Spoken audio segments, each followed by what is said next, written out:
তুফান মুভিটার কাহিনী শুরু হয় ৯০ দশকের একজন আন্ডারওয়ার্ল্ড ডন তুফানের জীবন কাহিনী নিয়ে।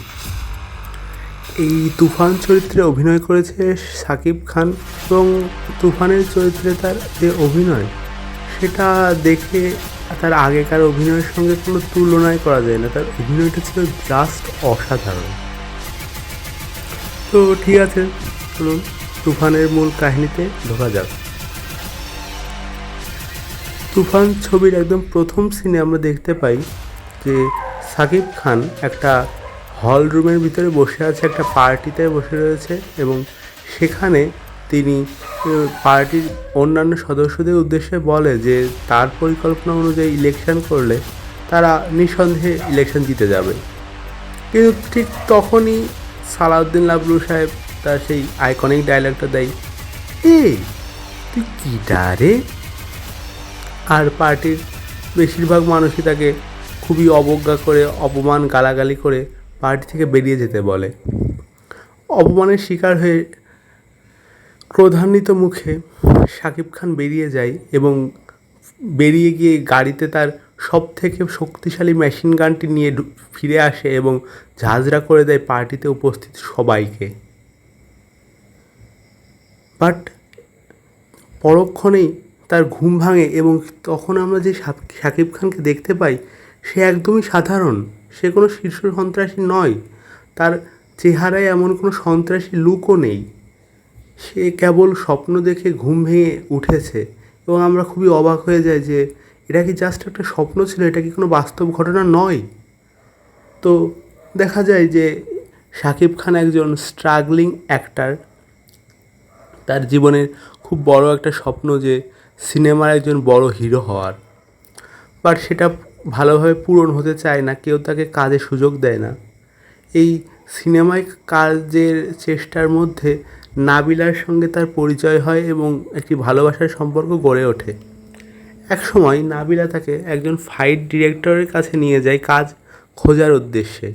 সেখানে এক পর্যায়ে কিছু মিসআন্ডারস্ট্যান্ডিংয়ের কারণে লোকাল গুন্ডাদের সাথে শাকিব খানের ফাইট শুরু হয় এবং মারামারির এক পর্যায়ে শাকিব খান খুব রাগান্বিত হয়ে যখন একটা লুক দেয় গুন্ডাদের উদ্দেশ্যে, তখন সেই লুক দেখে তার খুবই ভয় পেয়ে আতঙ্কিত হয়ে পালিয়ে যায়।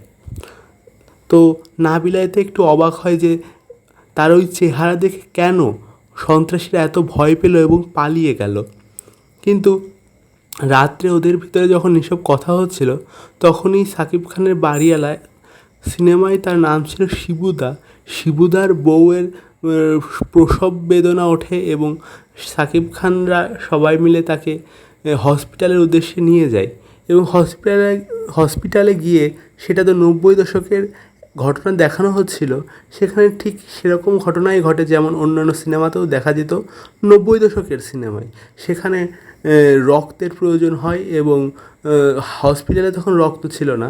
সেই সময় শাকিব খান মসজিদে যায় এবং মসজিদের মাইকে গিয়ে অ্যানাউন্স করে যে শিবুদার বউ পার্বতী বৌদির রক্ত লাগবে এবং যে রক্ত দিতে ইচ্ছুক আগ্রহী তিনি যেন সামনে আসেন, এবং অনেকেই চলে আসে এবং সেখান থেকে শাকিব খান একজনকে নিয়ে হসপিটালে যান। এখানে একটি কথা বলে রাখা প্রয়োজন যে শাকিব খানের এই চরিত্রের নাম শান্ত। তো ঠিক আছে, এরপর যে এই এমন ভালো কাজের জন্য এলাকার সবাই তাকে খুব ভালোবাসতে শুরু করে এবং এলাকায় তার ভাবমূর্তি খুব ভালো হয়। তো শাকিব খান প্রতি রাতে তার বন্ধুবান্ধবদের গল্প করতো যে সে তো চলচ্চিত্রে ছোট কোনো আর্টিস্ট, জুনিয়র আর্টিস্টের হয়ে অভিনয় করতো, তো কী কী ঘটতো অভিনয়ে সেসব গল্প বর্ণনা করতো। এক সময় ডিরেক্টরের সাথে তার কিছুটা ভালো পরিচিতি তৈরি হয় এবং সে একটি ছবিতে মেন ভিলেনের চরিত্রে অভিনয় করতে থাকে এবং সেই ছবিতেই প্রধান নায়িকার চরিত্রে আগমন ঘটে মিমি চক্রবর্তীর এই সিনেমায় নাম সূচনা। যা হোক, তো আর নাবিলা একজন কস্টিউম ডিজাইনার। তো এক সিনেমায় অভিনয়ের সূত্র ধরে শাকিব খান শান্তর সঙ্গে সূচনার পরিচয় হয় এবং সূচনা নাবিলাকে জিজ্ঞাসা করে যে এই ছেলেটা কেমন। এখানে একটু কমেডি সিন টিন রয়েছে। তো যাই হোক, সিনেমাটা যখন রিলিজ হয় শাকিব খান তার এলাকার অনেক বন্ধুবান্ধবদের নিয়ে যায় যে তার সিনেমা রিলিজ হয়েছে এটা দেখানোর জন্য। কিন্তু সিনেমার রিলিজের সময় সবাই অবাক হয়ে যায় যে সিনেমায় শাকিব খানের একটি দৃশ্যেও কোনো রোল ছিল না। সবাই তাকে মিথ্যেবাদী বলে অপমান করতে থাকে এবং সে খুব দুঃখিত হয়ে আপসেট হয়ে পড়ে। নাবিলা তাকে অনেক সান্ত্বনা দেওয়ার চেষ্টা করে কিন্তু সে কোনো সান্ত্বনা নেয় না এবং খুব হতাশ হয়ে শেষ পর্যন্ত ভাবে যে সে আত্মহত্যা করবে। সে যেই মুহূর্তে ট্রেনের সামনে ঝাঁপ দিয়ে আত্মহত্যা করতে যাবে এমন মুহূর্তে কিছু লোক তাকে কিডন্যাপ করে একটা সন্ত্রাসীর আড্ডায় নিয়ে যায় এবং ঠিক সেখানে একটি আইকনিক সিন চলছিল। গাজী রাকায়েত নামে আমাদের একজন শক্তিশালী অভিনেতা, উনি হচ্ছে যে ঘোষণা করে যে কে তুফানকে হত্যার চেষ্টা করছিল। সেখানে 10 জন লোক ছিল। গাজী রাকায়েত ঘোষণা করে যে যদি যে খুন করতে চেষ্টা করছিল সে নিজের অপরাধটা স্বীকার করে নেয় তাহলে শুধু সে মারা যাবে, যদি সে অপরাধ স্বীকার না করে তাহলে ওখানে উপস্থিত 10 জনই মারা যাবে। কিন্তু স্বীকার না করায় সে একে একে সবাইকেই খুন করতে শুরু করে। শেষ পর্যায়ে একজন খুনি হাত তুলে নেয় এবং স্বীকার করে যে সে খুন করার চেষ্টা করেছিল। এরপর তুফান আসে। প্রথমে মেশিন গান নেয় কিন্তু তারপর মেশিন গান ফেরত দিয়ে সে হাতুড়ি উঠিয়ে নেয় এবং বাড়িয়ে বাড়িয়ে প্রত্যেককেই মেরে ফেলে। এরপর শান্তকে নিয়ে আসা হয় শীর্ষ সন্ত্রাসী তুফানের সামনে এবং আমরা বুঝতে পারি যে এই ছবিটাই শাকিব খানের ডাবল চরিত্রে অভিনয় রয়েছে। একটি হচ্ছে শীর্ষ সন্ত্রাসী তুফান এবং দ্বিতীয়টি হচ্ছে শান্তর চরিত্রে। এরপর তুফান বলে যে তুফানের জীবনী নিয়ে একটি সিনেমা তুফান নির্মাণ করবে, সেই চরিত্রে অভিনয়ের জন্যই শান্তকে নিয়ে এসেছে। তবে সে বলে যে শান্ত হয়তোবা তুফানের চরিত্রে অভিনয় করার জন্য উপযুক্ত না, সেটা করতে পারবে না। এজন্য সে বলে যে দুবাই থেকে প্লাস্টিক সার্জারি করে তুফানের মতো দেখতে লোক নিয়ে আসা হবে। শান্ত তখন আবেগী হয়ে অনুরোধ করে যে ভাই তাকে একটি সুযোগ দেন। কেউ তাকে এখনও কোনো দিন সুযোগ দেয়নি, সবাই তাড়িয়ে দিয়েছে।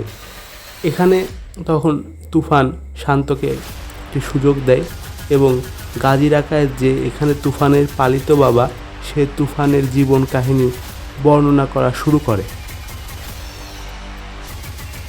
তুফানের জীবন কাহিনী শুরুতেই আমরা দেখতে পাই যে তুফান জন্মানোর দিনই তার মা মারা যায় জন্মের সময় এবং দাইমা ঘোষণা করে যে রাক্ষস জন্ম নিয়েছে।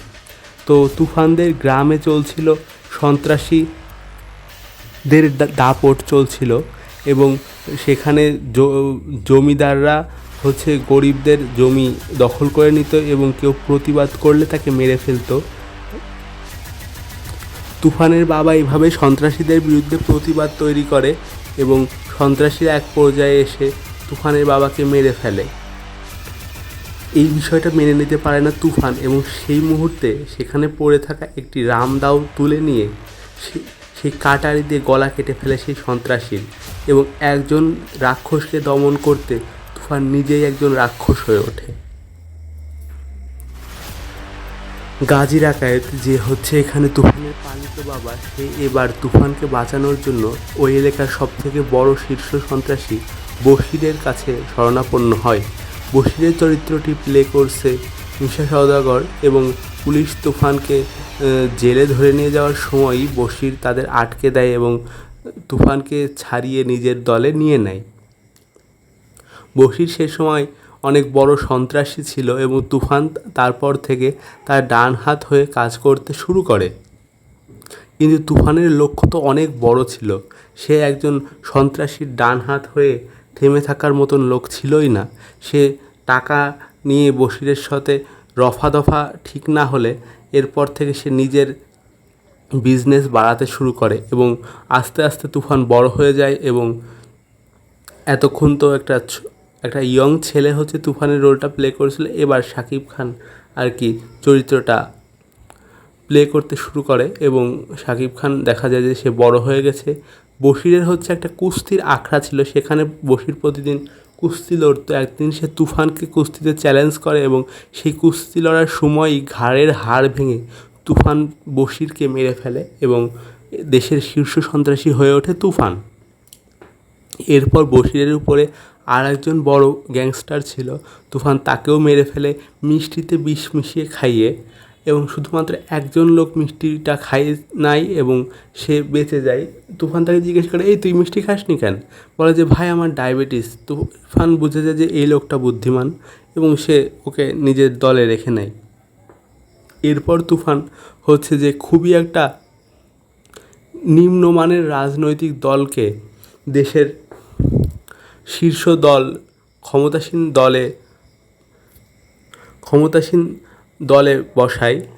এই দলের একজন নেতা ছিল ফজলুর রহমান বাবু, এবং এখানে দৃশ্যটা ঠিক এরকম ছিল যে তুফান তাদেরকে ডেকে আনে এবং নিজের সঙ্গে গঠবন্ধন করতে বলে।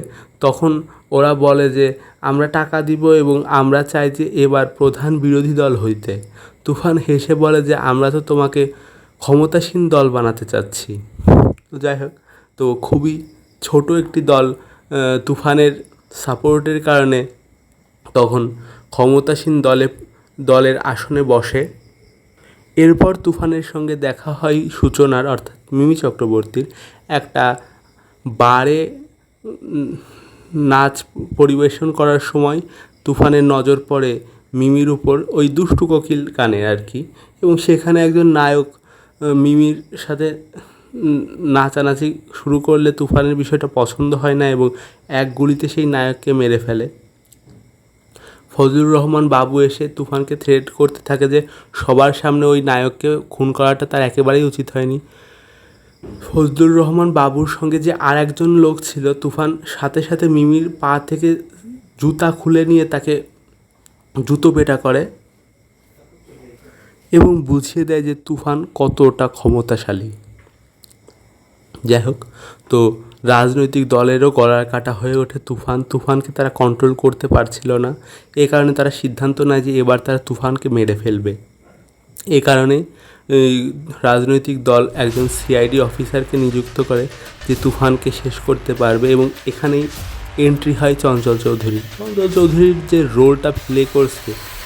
এমনিতেই উনি প্রত্যেকটা মুভিতে অসাধারণ অভিনয় করেন, বাট এখানে তার রোলটা পার্টিকুলারলি অসাধারণ। তার কমিক টাইমিং, তার বডি ল্যাঙ্গুয়েজ কোনো তুলনায় নেই। যা হোক, সেগুলো তো আর ব্যাখ্যা করে বোঝানোটা প্রায় অসম্ভব, এটার জন্য আপনাদের মুভি দেখতেই হবে।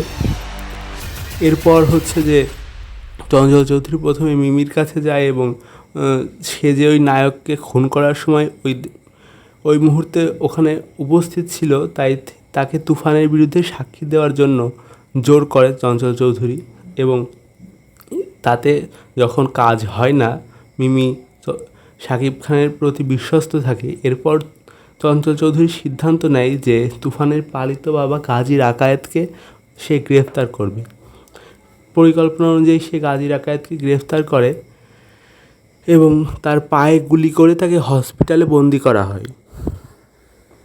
এই খবর তুফানের কাছে গেলে তুফান দল বলে হসপিটালের উপর আক্রমণ চালায়, এবং ওখানে একটা ওয়ান টেক শট ছিল, পুরো এক টেকে শটটা নেওয়া হয় এবং তুফান হসপিটালের ভিতরে ঢুকে যায় এবং পুলিশদেরকে শ্যুট করতে করতে গাজী রাকায়েতকে বের করে নিয়ে গাড়িতে উঠে ব্যাক করে। ওই শটটা জাস্ট অসাম ছিল, এক টেকে নেওয়া হয়েছে, দুর্দান্ত ছিল। কিন্তু গাজী রাকায়েতকে, অর্থাৎ তার পালিত বাবাকে বাড়িতে ফিরিয়ে নিয়ে যাওয়ার পরে তুফান জানতে পারে যে গাজী রাকায়েত তার বিরুদ্ধে সাক্ষী দিতে রাজি হয়েছে। এটা দেখে তুফানের মাথায় আগুন জ্বলে ওঠে এবং সে দলের অন্যদের নির্দেশ দেয় যে বাবাকে গুলি করতে। গাজী রাকায়েতকে তুফান বাবা বলে ডাকতো আর কি। তো সে ওই দলের একজন অত্যন্ত গুরুত্বপূর্ণ সদস্য ছিল এবং কারোরই তার উপর গুলি করার মতো সাহস ছিল না। কিন্তু তুফান তো অত্যন্ত হিংস্র এবং তার বিবেক বলে কিছুই নাই। সো সে লাগাতার গুলি করে গাজী রাকায়েতকে, মানে নিজের পালিত বাবাকে মেরে ফেলে। মিমি এই সময় তাকে বাধা দিতে গেলে সে মিমিকেও খুব অপমান করে এবং পালিত বাবাকে খুন করে ফেলে। এটা দেখে মিমির তুফানের প্রতি মন উঠে যায় এবং সে বুঝতে পারে যে তুফানের নিজের স্বার্থে আঘাত লাগলে কাউকেই ক্ষমা করে না। এরপর আর কি চঞ্চল চৌধুরী তুফানের আর একজন ডান হাত থাকে, তাকে ধরে ফেলে এবং তার মাধ্যমে তুফানের সমস্ত ব্যবসা বন্ধ করে দেয়। তুফানের আর বেঁচে থাকার কোনো উপায় থাকে না, হয় তাকে আত্মসমর্পণ করতে হবে, না হলে পুলিশের হাতে মারা যেতে হবে। এ কারণে তুফান নিজের শেষ চালটা চালে। এই যে শান্তকে নিয়ে আসা হয়েছিল সিনেমার প্রলোভন দেখিয়ে, এইসব সিনেমার পুরোটাই একটা বানোয়াট পরিকল্পনা ছিল। আসল পরিকল্পনা ছিল শান্তকে মেরে তুফান মারা গেছে এমন একটা নাটক সাজানো হবে। তো সেই অনুযায়ী তুফান মিমিকে বলে যে শান্ত যে গাড়িতে যাচ্ছে সেই গাড়ির নাম্বার চঞ্চল চৌধুরীকে দিয়ে দিতে, যাতে চঞ্চল চৌধুরী শান্তকে মেরে ফেলে এবং সবার এটা মনে হয় যে তুফান মারা গেছে। চঞ্চল চৌধুরী মানে মিমি চঞ্চল চৌধুরীকে সেই গাড়ির নাম্বার পাঠিয়ে দেয় এবং চঞ্চল চৌধুরী গাড়িটিকে ঘিরে ফেলে এবং এলোপাথারি গুলি করে তুফানকে শেষ পর্যন্ত মেরে ফেলে। কিন্তু একটু পরেই বিষয়টা পরিষ্কার হয় যে মিমি আসলে শান্ত শাকিব খানকেই ভালোবাসতো। সে কারণে সে আসল তুফানের গাড়ির নাম্বারটি চঞ্চল চৌধুরীকে পাঠিয়েছিল এবং আসলে তুফানই মারা গেছে, শান্ত বেঁচে আছে। শান্ত এবং নাবিলা বিদেশে চলে গেছে এবং এখন শান্ত একজন বড় নায়ক হয়ে গেছে। এবং তারপর তো দেখা যায় শান্ত এবং মিমি চক্রবর্তী ওই লাগে উড়াধুরা গানে নাচছে, অর্থাৎ এখন শান্ত বড় একজন নায়ক হয়ে গেছে। কিন্তু ছবিটা শেষ হয়ে যায় এই পর্যায়ে। তবে ছবির একদম পোস্ট ক্রেডিট সিনে আমরা দেখতে পাই যে চঞ্চল চৌধুরী একটা হসপিটালের ভিতরে ঢোকে এবং হসপিটালে উপস্থিত সমস্ত নার্স এবং ডাক্তারকে সে গুলি করে মেরে ফেলে এবং আহত পেশেন্টের কাছে চলে যায় এবং তারপর তারা দুজন হাতে হাত মেলায় এবং আমরা বুঝতে পারি যে এই পেশেন্ট হচ্ছে তুফান, শীর্ষ সন্ত্রাসী তুফান। তো তুফান বেঁচে আছে এবং তার আর একটা হাত একটা হিংস্র বাঘের উপর, অর্থাৎ তুফান মারা যায়নি। এবং সেই মুহূর্তে পর্দায় উঠে আসে যে তুফান 2 লোডিং, অর্থাৎ তুফান 2 দ্রুতই আসবে, তুফানের গল্প শেষ হয়ে যায়নি। তো এটা হচ্ছে তুফান 1-এর মূল প্লট ছিল। এখানে এই ছবিটাকে বিভিন্ন প্যান ইন্ডিয়ান ছবি কেজিএফ, পুষ্পা এগুলোর সঙ্গে তুলনা করা যায়। এই দুইটা ছবির সঙ্গে, অর্থাৎ কেজিএফ এবং পুষ্পা এবং তুফান, এই তিনটা ছবির যদি কম্প্যারিজন টানা হয় তাহলে বলতে হবে যে তুফান অবশ্যই কেজিএফ চ্যাপ্টার 1-এর থেকে বেটার ছিল। পুষ্পার থেকে হয়তো বা বেটার না, তার কারণ হচ্ছে যে পুষ্পায় আল্লু অর্জুনের যে অ্যাক্টিং রেঞ্জ ছিল সেটা ডেফিনেটলি শাকিব খানের থেকে অবশ্যই বেটার। সো আর কেজিএফ চ্যাপ্টার 2 থেকেও তুফান অতটা ভালো নয়, কারণ কেজিএফ চ্যাপ্টার 2তেও অনেক ভাইব ছিল, অতটা ভাইব এখানে নাই। বাট স্টিল তুফান বাংলাদেশে এখন পর্যন্ত হওয়া যে কোনো ছবি থেকে বেটার বলেই আমার তো মনে হয়। তো এটাই তুফানের রিভিউ এবং এক্সপ্লেনেশন ছিল। আপনারা অবশ্যই তুফান মুভিটা দেখবেন এবং আপনারা কোনো অংশেই হতাশ হবেন না, এমনটা আমি বলতে পারি।